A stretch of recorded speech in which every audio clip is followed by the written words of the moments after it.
could tell like she was playing hurt. Unacceptable.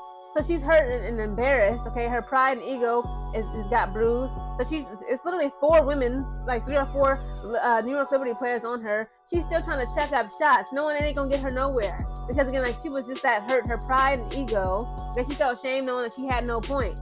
That's not how you play the game, Angel. That's not how the game of basketball works. When you are getting surrounded like that, you need to put your pride aside and pass the dang ball. And the rest of the Chicago Sky players just like looking worthless, like a bump on the log. They're just watching all this go on, not even offering no help, not even trying to run to her aid to try to get the ball. Again, everybody needs to be fired. Even her own rebounds told the story. Over 46% of Reese's offensive rebounds came off her own missed shots. Think about that. Nearly half of her hustle plays were just her rebounding her own mistakes. That's not dominance, that's cleanup. Meanwhile, Cardoso was constantly in the right spot, but she wasn't getting the ball. Why? Because the offense stalled every time Reese touched it. Instead of swinging the ball or feeding the post, Reese often held it, dribbled aimlessly, or drove into defenders. And when the defense collapsed, she'd either lose the ball or throw a wild pass too late. That's how you kill momentum. And while many saw it as a game-changing moment for women's basketball, some saw something else, a threat. That's where the resentment began. And according to Stephen A. Smith, it's reached a breaking point. When it was really all said and done, we know what she brings to the table. But people wanted to hate because why? You had a bunch of players in this league that watched this young white girl come along and take the league by storm, and they resented it because they saw the marketing prowess that she had. They're asking the question out loud now. Is Angel Reese helping this team or holding it back?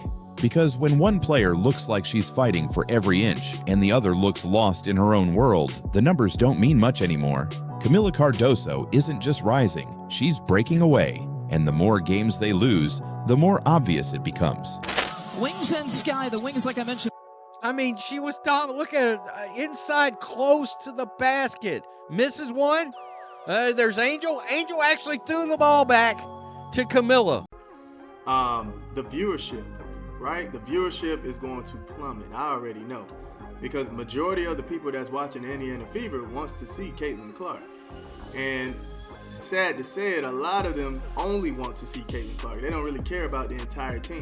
And what did Stephen A. do? He turned the pressure dial all the way up. He didn't just go after Reese, he scorched the entire system.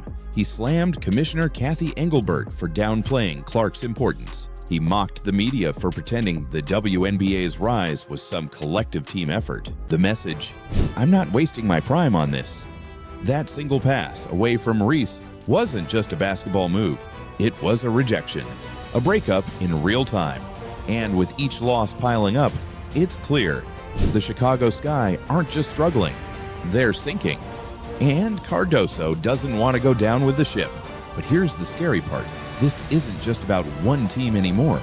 Because while the Sky are falling apart, the entire WNBA just got hit with a gut punch. Caitlin Clark is injured, and fans are boycotting, ticket sales are plummeting, and suddenly, people are asking, is the WNBA collapsing without its biggest star?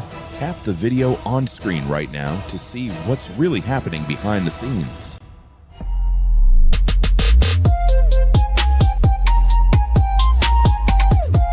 Elevate Kamilla Cardoso and let everything run through her.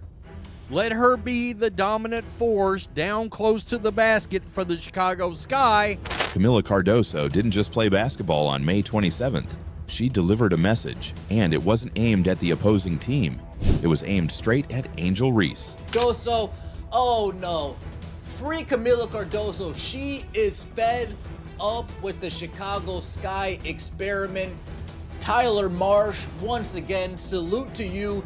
You are doing the rest of the league a favor. Now, honestly, in my opinion, I feel like everybody who is rooting for Caitlin Clark should be rooting for the entire team and watching the entire team and supporting the entire team, because even Caitlin Clark stated that, you know, that's important to her. So I think if you are a diehard fan of Caitlin Clark, that's something you should be focused on and really still showing your support and showing up for this team. Because not one person makes the team.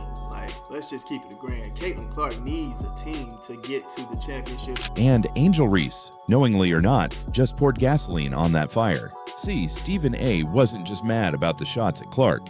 He was furious that Reese and others are still acting like Clark's success came at their expense, that somehow the attention Clark gets is a personal insult. And the reason why is because, let me tell you something right now. I'm not going to go to word hate. I'm not going to be out there like RG3 was saying that Angel Reese hates Caitlin Clark or other players hate Caitlin Clark. But I will say this.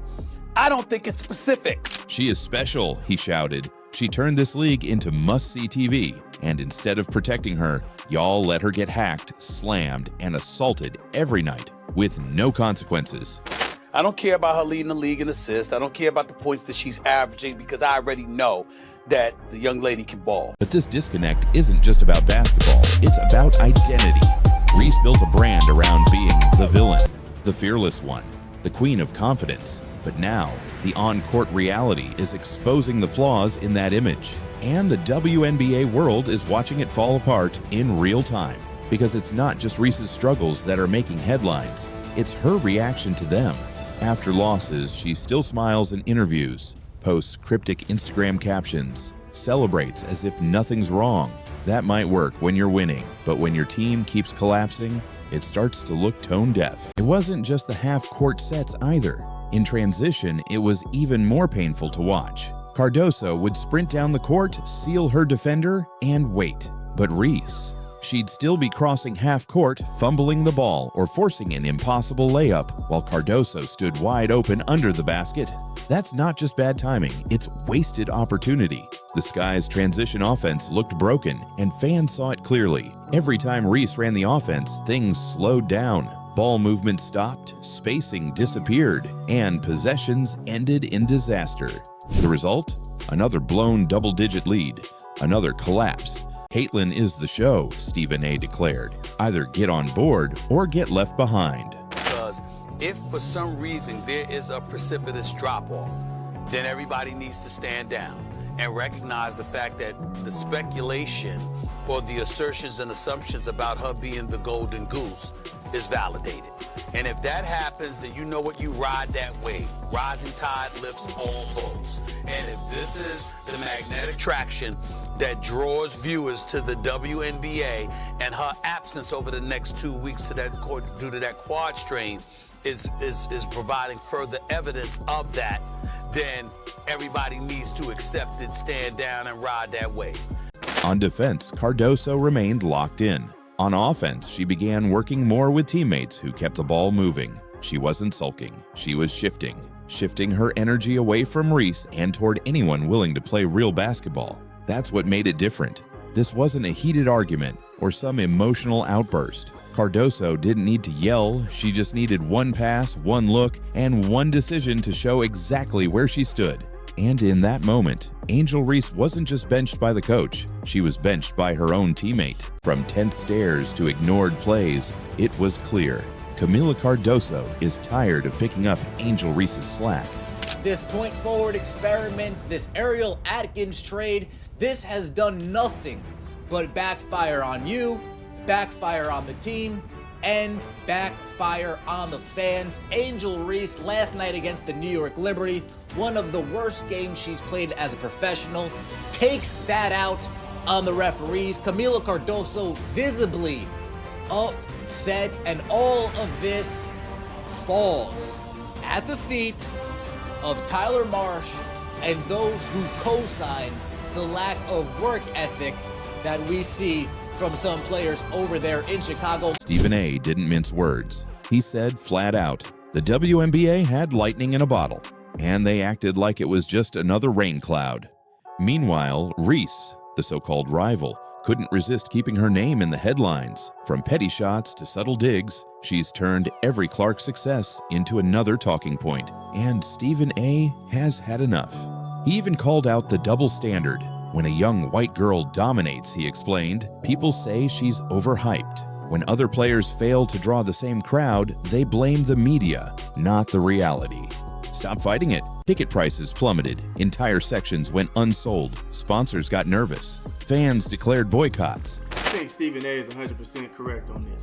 At the end of the day, you already see people actually saying, hey, I'm not watching for 2 weeks. I'm I'm not tuning in for 2 weeks.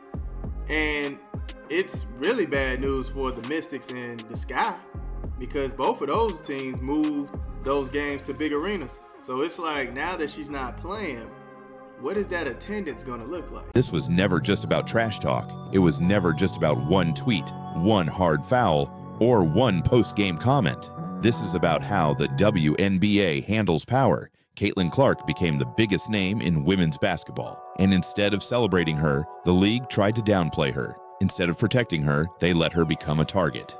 Now, that decision is costing them everything. Clark's absence isn't just a 2-week injury, it's a 2-week free fall. Ticket prices slashed in half. Primetime games losing momentum. Entire arenas with empty rows because fans aren't showing up for women's basketball. They're showing up for Caitlin Clark. Because the majority of the people that's watching Indiana Fever wants to see Caitlin Clark. And sad to say it, a lot of them only want to see Caitlin Clark. They don't really care about the entire team. And when you look deeper into the stats, the truth gets ugly fast. Reese went 0 for 8 from the field. That's right, she didn't make a single shot. Even worse, most of those misses came within 4 feet of the basket. Easy layups. Missed. Did you know 46% of her offensive rebounds come for her own misses so far this season? 46% rebound rate. You're welcome. New stat. Bang! Don't let that last shot fool you. Even a broke clock is right twice a day. Come on, move. Get out of the way. Give me the plate. Come on, give it. Move it. Get out of the way. But was this the moment the Chicago Sky officially gave up on their so-called franchise star? Because what happened next, both on the court and in the locker room, has fans calling this the most brutal collapse of the WNBA season. Let's get it! Another day, another loss. Bang! Starting to feel bad, man. They may never win again. About to get the combo meal. You get the travel, you get the rebound, and a turnover. All for the price of one, baby.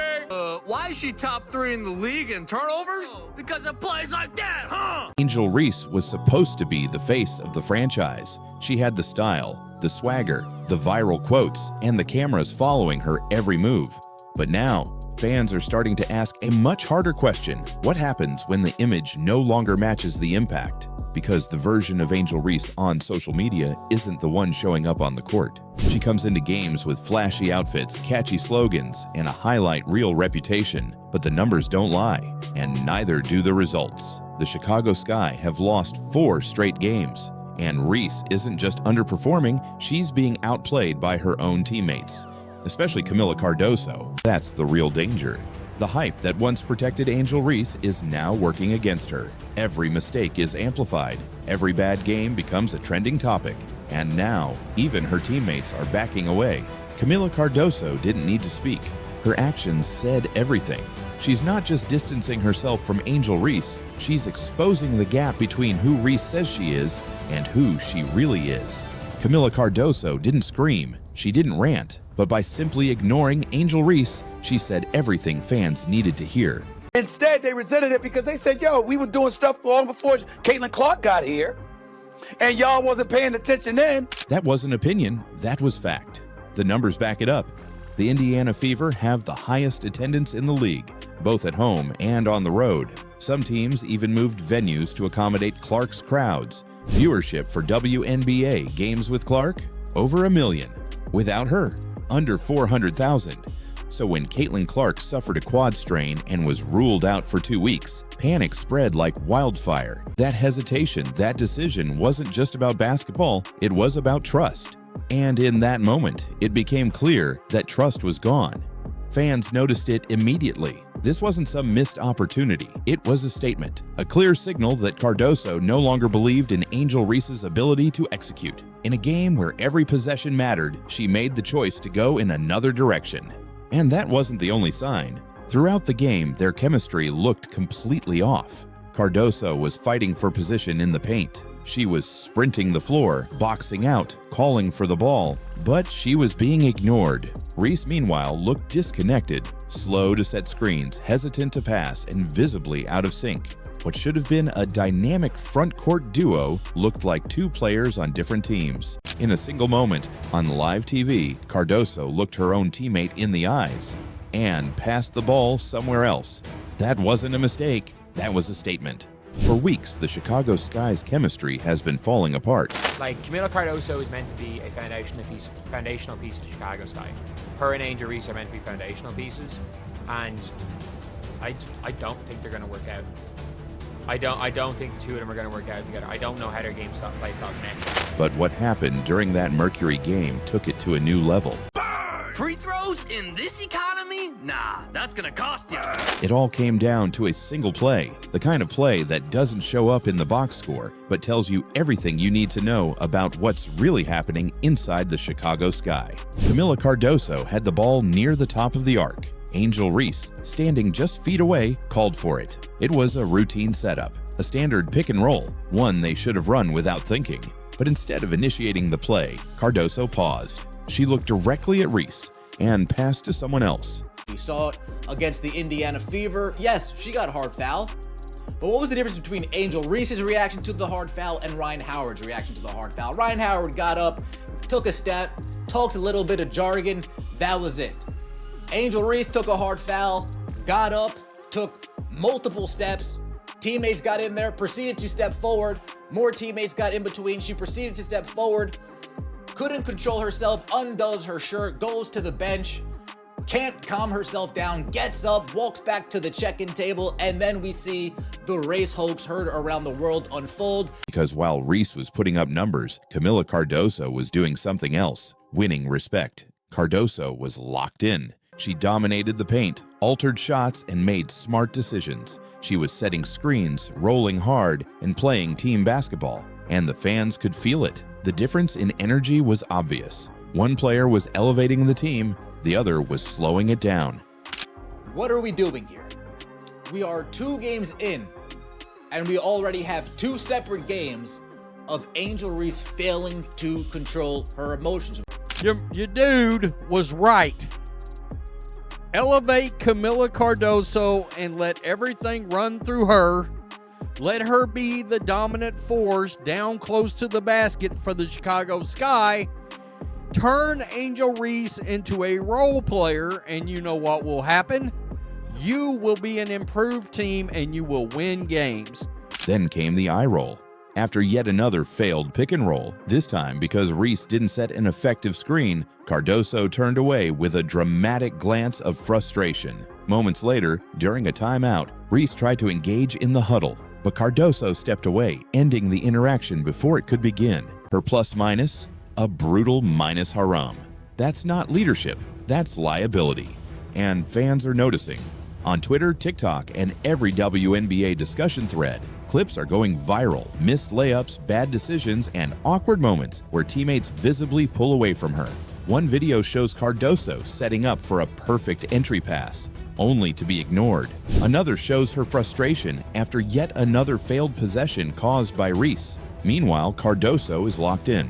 She's not chasing the spotlight, she's earning it. Every screen she sets, every rebound she grabs, every smart decision she makes on defense is building her case. Fans are shifting sides. The applause is louder for Cardoso now, and the patience for Reese. It's running out. I mean, you're looking at right here. She grabs the ball, lay in. She hits her layups, by the way.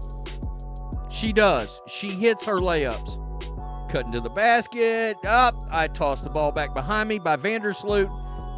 Finger roll in. She's dominant. Look at her cutting to the basket. Oh, my God. I mean, seriously. Here we go. Once again. Look at her toss the ball back out for a 3. Hold on.